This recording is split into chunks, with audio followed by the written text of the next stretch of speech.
question 3, we're going to start with Dean Scontris. The question is, what is your stance on the issue of abortion? Sure. This is something that is obviously very close to my heart. Well, if you've read my website, you know the story that's influenced me to make my decision.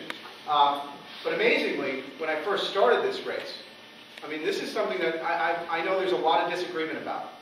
But I speak with the courage of my convictions on saying, when I say to you honestly and openly, I am pro-life. I am pro-life from conception and without exception.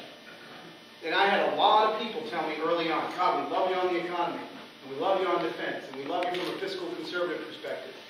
But you can't win the race like that. I don't care if it's this issue or any other issue. Dean Scontris is running from a point of principle and with the courage of my convictions. And I believe that life does begin at conception. And I have a story on my website, and I will tell you about it real quickly. It's about a little boy named Billy Worm who had Down syndrome. And we abort 96% of Down syndrome children.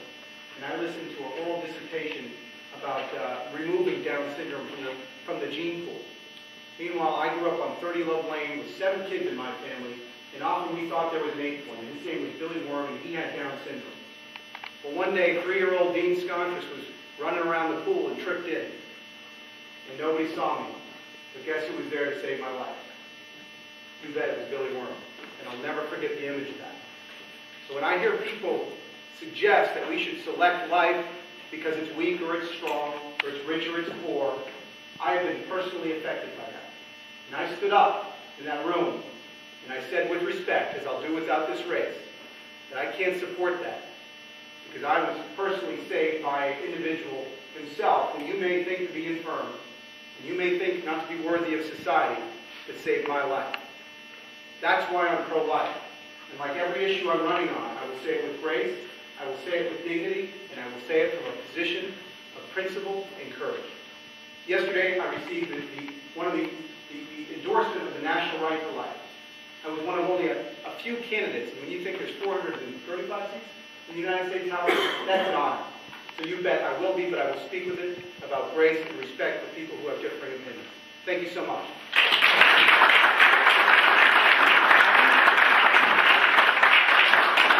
Well, Dean and I differ on this issue only from the standpoint that I believe that ultimately it should be a decision that rests with the individual that it affects. I do not think abortion is a good idea. I would never counsel someone to get an abortion, but I think at the end of the day, that decision rests with the person it affects and their maker. But then ultimately, you have to justify your actions to your maker.